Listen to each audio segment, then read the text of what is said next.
ایک بہت اہم پہلو آ رہا ہے. اہم مسئلہ یہ کہ اللہ جب ان ائمہ طاہرین کو، یا چلے میں عام لفظ کہہ دوں، جب اللہ کسی کو امامت کے لیے منتخب کرتا ہے تو کیا کرائیٹیریا چیک کرتا ہے؟ نویں امام کا بچپنا، روایت میں 4 سال سے بھی کم عمر، اپنے بابا کے پاس لائے گئے. آئے گھر میں ہی، ایک ہی گھر میں ہے، زمین پہ بیٹھے اور آسمان کو دیکھنے لگے اور چہرہ انتہائی غمگین چہرہ. کافی دیر گزر گئی. 8ویں نے پوچھا کہ بیٹا یہ آسمان کو دیکھ دیکھ کے ایک طرح سے لفظ ہے کہ رو کیوں رہے؟ کہا کہ میں اپنی دادی فاطمہ زہرا پہ ہونے والے مظالم کو دیکھ رہا ہوں، اور خدا کی قسم، یہ لفظ ہے واللہ، خدا کی قسم، جنہوں نے میری دادی پہ ظلم کیے میں ان سے انتقام لوں گا، میں ان کو قبروں سے نکالوں گا، میں انہیں قبروں سے نکال کے سزا دوں گا، میں ان کو سمندروں میں غرق کر دوں گا. 8ویں امام نے گلے سے لگا کے پیشانی کو بوسہ دیا اور کہا بیٹا واقعاً تو مستحق امامت.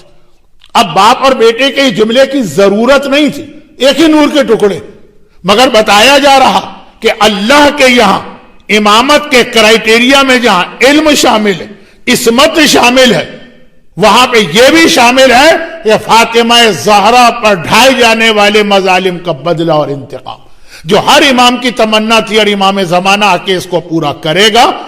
یہ جملہ بھی میں نے جان بوجھ کے کہا کیونکہ نویں امام کا بڑا گہرا تعلق امام زمانہ سے.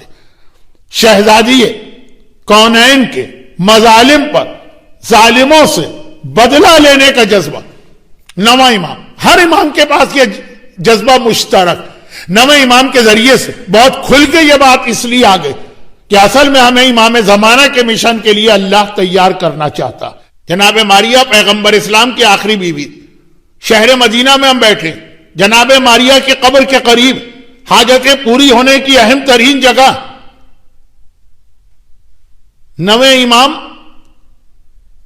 کی شہادت کی تاریخ آ رہی ہے، نویں امام کا حج سے تعلق ہے.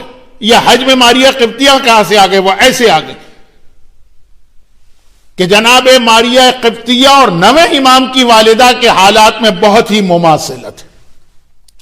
اب ایک جملہ آپ ذہن میں رکھیے کہ نویں امام اور حج، اس کو آگے بڑھاتا ہوں، اور نویں امام کی والدہ اور جناب ماریہ قبطیہ، یہاں تک جملہ ہے 8ویں امام کا کہ اللہ نے میری اس بیوی کے ذریعے میرا وہ امتحان لیا جو رسول اللہ کا امتحان جناب ماریہ کے ذریعے لیا، میرے جد کا امتحان. اب وہ حالات بالکل الگ ہو جائیں گے. بالکل جناب ماریہ تو ایک بالکل ہی الگ موضوع بن جائے گا. جناب ماریہ مصر کی وہ شہزادی کہہ لیجیے جنہیں بادشاہ مصر نے پیغمبر کی خدمت میں تو فتن بھجوایا تھا اور پیغمبر نے ان سے نکاح کر کے اپنی آخری بیوی قرار دیا. اب ایک لفظ میں نے اس سے پہلے بھی ایک بار عرض کیا تھا کہ جملہ اچھا نہیں لیکن کہنا پڑ رہا، اور وہ مصری حسن اتنے خوبصورت تھی کہ پیغمبر کے گھر میں ان کے آنے کی وجہ سے ایک قسم کی ہلچل مچ گئی کہ ان کے سامنے پھر ہمیں کون پوچھے گا. میں کھل کے کچھ باتیں نہیں کہنا چاہتا ہوں. پیغمبر کو جناب ماریہ کو شہر سے باہر ایک الگ جگہ منتقل کرنا پڑا. یہ جناب ماریہ، ان کے حالات بیان کرنے کا موقع آج نہیں. اب آ جائیے 8ویں امام، ان کی شادی ہوتی ہے جناب سبیکہ سے. اچھا، اب 9ویں امام کے حوالے سے 3 ایسی عورتوں کے نام آتے ہیں جو مجھے یاد ہے کہ آج سے 45 سال پہلے جب میں نے 4 معصومین کی سیرت پہ تقریریں کی تھی 22، تو اس میں یہ 3 نام بہت ہائی لائٹ کر کے پیش کیے تھے، کیونکہ اس وقت بھی مومنین کا ایک بڑا مسئلہ تھا اور شاید آج بھی کہ جب کسی کے گھر میں بیٹی پیدا ہوتی ہے دوڑا دوڑا آتا ہے مولانا کوئی نام بتائیے، اور جناب فاطمہ کا نام بتائے تو بس غضب ہو گیا. اب وہ کچھ کہہ تو نہیں پاتا لیکن چہرہ اس کا اتر جاتا ہے، مولانا یہ کوئی نیا نام بتائیے. باقی کچھ کہنے کی ہمت تو نہیں ہوتی مومن میں، لیکن مطلب یہی ہوتا ہے فاطمہ تو بہت پرانا نام ہو گیا، بطول تو بہت پرانا نام ہو گیا، کوئی نیا نام بتائیے. تو مجھے یاد ہے کہ میں نے یہ 3 نام، سیرت معصومین میں ہر امام کی ماں کا تذکرہ ہو رہا ہے، میں نے 3 نام بتائے تھے اور کہا تھا کہ دیکھیے یہ 3 نام لیجئے، نئے بھی ہیں اور معصومین کے گھرانے سے تعلق رکھتے ہیں. تو اس وقت کئی بچیوں کے یہ نام آپ کو نظر آئیں گے جو اس وقت پیدا ہوئی تھی. میں یہ دعویٰ نہیں کر رہا کہ دنیا میں جن عورتوں کے یہ نام ہیں میری تقاریر کی وجہ سے رکھے گئے، لیکن میں کہہ رہا ہوں یہ جو 3 نام تھے تینوں کا نویں امام سے بڑا گہرا تعلق ہے. نویں امام کی والدہ ہے سبیکہ، نام اپنی جگہ پہ ذرا نیا بھی ہے اور اہل بیت کے گھر کا. نویں امام کی بیوی کا نام ہے سمانہ، اور نویں امام کی بہو کا نام ہے حدیثہ. نویں امام کی بہو یعنی 10ویں امام کی بیوی اور 11ویں کی والدہ. تو سبیکہ، سمانہ، حدیثہ، یہ 3 نام اس وقت بہت ساری بچیوں کے رکھے گئے تھے. تو نویں امام کی والدہ ہیں سبیکہ یعنی 8ویں امام کی بیوی سبیکہ. جناب سبیکہ کا تعلق ماریہ قبطیہ کے خاندان سے. یہ بھی حجاز یا مکہ مدینے کی رہنے والی نہیں ہے، یہ ہے مصر کی. گھر کے بعض علماء تو ان کا تعلق بھی فرانس سے ملاتے ہیں، لیکن وہ ایک الگ موضوع ہے، آج وقت نہیں ہے. تقریباً آدھا گھنٹہ ہونے والا ہے، ابھی میں نویں امام کے حالات پر آیا بھی نہیں. لیکن بہرحال فرانس سے تعلق ہو کہ نہ ہو، یہ مصر سے آئی تھی. جناب ماریہ قبطیہ کے گھرانے سے ان کا تعلق تھا. اور پھر 8ویں امام سے شادی ہوئی، 9ویں امام پیدا ہوا.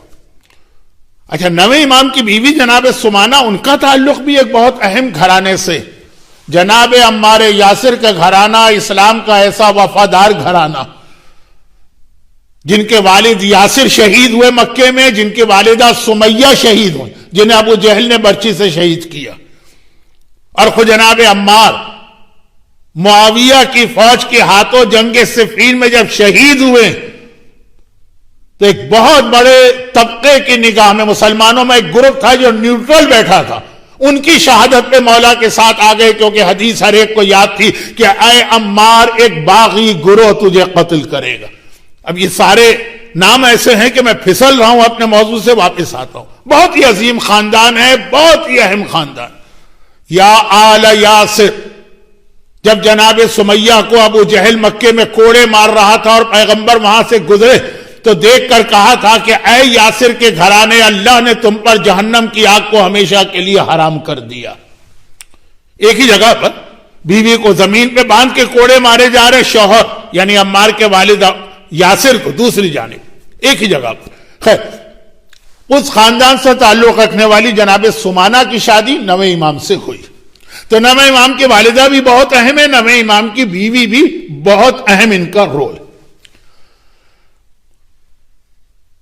لیکن اس وقت اس سے زیادہ ان قابل احترام خواتین کے بارے میں کوئی بات نہیں عرض کرنا، صرف ایک جملہ. 9ویں امام کی والدہ سبیکہ، وہ عظیم خاتون ہیں کہ راوی کہتا ہے کہ میں 1 سال حج کے لیے مکہ گیا. مکے کے راستے میں میری ملاقات ہوئی اپنے 7ویں امام سے. اب حج کرنے والوں کو تو پتا ہے کہ وہاں پہ اتنا مجمع ہوتا ہے کہ بعض اوقات بہت ہی قریبی رشتہ دار بھی اگر الگ الگ علاقوں سے آئے ہوں تو ایک دوسرے سے ملاقات نہیں کر پاتے. 7ویں امام سے ملاقات ہوئی. 7ویں امام نے مجھ سے کہا کہ دیکھو، یہ میرا آخری حج تھا، اسی سال میں قید ہونے والا ہوں اور گرفتار ہونے والا ہوں، اور جب میں قید ہو جاؤں اور گرفتار ہو جاؤں تو اس کے بعد میرا بیٹا، اس کو پہچان لو. 7ویں امام کی 37 اولادیں، 20 سے زیادہ بیٹے. 8ویں امام کا تذکرہ کیا کہ آپ پہچان لو، وہ میری شہادت کے بعد امام بنے گا. اور پھر اس کی شادی سبیکہ سے ہوگی.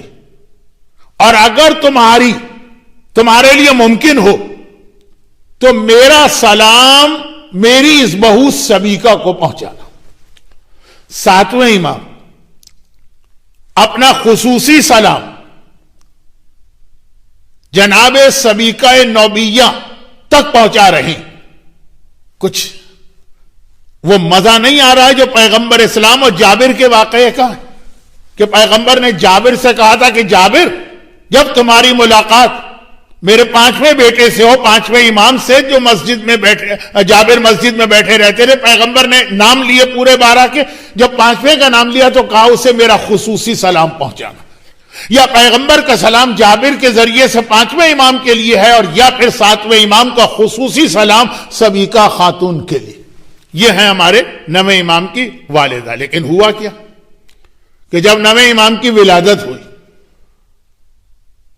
تو اس وقت تک 8ویں امام کی عمر 45 سال ہو چکی تھی، اور 8ویں امام لا ولد تھے. ابھی مجلس کے شروع میں آ گیا کہ نسل بڑی ہی، صرف ایک بیٹے سے ایک ہی بیٹا تھا، لا ولد تھے. میں بہت احتیاط سے بات کر رہا ہوں کیونکہ ذرا لمبی بات ہو جائے گی، اور مجھے تو بہت ساری باتیں ابھی آپ تک پہنچانا. اب ہوا کیا کہ جب 9ویں امام کی ولادت ہوئی، 45 سال کے 8ویں امام ہو چکے، اب تک کوئی اولاد نہیں ہوئی. تاریخ اسلام میں 2 ہی شخصیتوں کو ایک لفظ کے ذریعے سے توہین کی گئی، ابتر. انا اعطیناک الکوثر فصل لربک وانحر ان شانئک هو الابتر.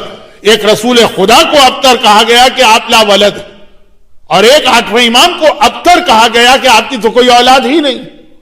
45 خاندان اہل بیت کے اس زمانے کے حالات کو دیکھتے ہوئے بہت عمر تھی. اچھا، 8ویں امام کے پاس پراپرٹی بہت تھی. وہ جو ایک ہمارے یہاں غربت زدہ اسلام کا کنسپٹ ہے وہ غلط، لیکن وہ پھر ایک الگ موضوع ہو جائے گا کہ اسلام میں بزنس کی اور اپنی مالی حالت بہتر بنانے کی کتنی تاکید ہے. بھک منگوں کا یا فقیرے لوگوں کا مذہب نہیں ہے اسلام، لیکن ایک الگ چیز. تو جائیداد بہت تھی. 45 سال کی عمر ہو چکی. اب لوگوں کے دلوں میں، یعنی لوگوں سے مطلب خاندان والوں کے دلوں میں لالچ پیدا ہو کہ اگر یہ اسی حالت میں مر گئے تو ان کی اولاد تو ہے نہیں، ساری جائیداد ہم کو ملے گی. اور اس میں پیدا ہو گئے 9ویں امام. شاید یہ لفظ میں توہین آمیز کہہ گیا. 9ویں امام کی ولادت بعد سعادت ہو گئی. اب جب 9ویں امام پیدا ہو گئے تو ساری جائیداد کا وارث آ گئے.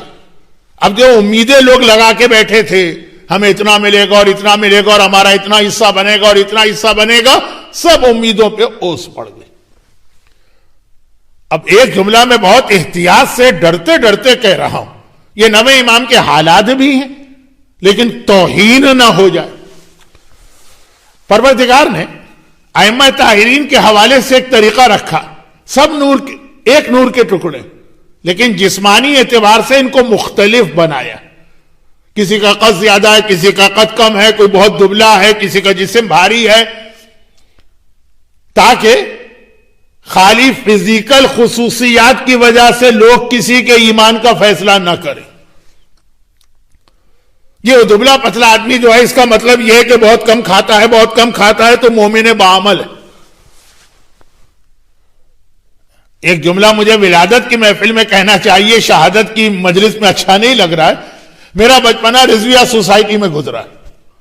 رضویہ سوسائٹی کراچی میں اس زمانے میں 2 ہی غسل خانے تھے میت کے، ایک کھارادر کا تھا اور ایک رضویہ کا. اتنی کثرت سے میتیں آتی تھی، روزانہ ظہرین کی نماز کے بعد 1-2 میتوں کو کندھا دینا پڑتا تھا. وہ نمازی لوگ ہوتے تھے اور کچھ رشتہ دار. یہ جملہ بہت سنتا تھا، لوگ کندھا دے رہے ہیں. آداب ہیں، غسل دیتے وقت کیا چیزوں کا خیال کرنا ہے، کفن پہناتے وقت کس طرح سے الرٹ ہونا ہے، نماز جنازہ اٹھانا. لیکن جہاں آدمی روز میتوں کو کندھا دے رہا تو اب وہ ماحول تو نہیں رہتا. مجھے اب تک یاد، کندھا دینے کے بعد اب جو رشتہ دار ہیں وہ تو قبرستان چلے گئے، لیکن جو عام نمازی آئے ہوئے ہیں، نمازی بھئی یہ مرنے والا تو بڑا گناہگار تھا. کیسے پتا کہ دیکھا نہیں اس کی میت کتنی بھاری تھی، کندھے ٹوٹ گئے میت کو اٹھا کر. تو جہاں فیصلہ اس بات سے ہوتا ہے کہ ان کی میت جو تھی وہ چونکہ مرنے والے بیچارے بہت لہیم شہیم تھے تو ان کا وزن زیادہ تھا تو ان کا کندھا ٹوٹ گیا. یہ روز ایک میت کو کندھا دیتے ہیں نا تو کمپیئر بھی کر لیتے ہیں، اس لیے یہ گناہگار. اور ہیں ہمارے ایسے احمق آدمی جو اس بات پر ایمان کا فیصلہ کرتے ہیں. وہ ایک الگ موضوع بن جائے گا. 9ویں امام کے حالات تو رہ جائیں گے.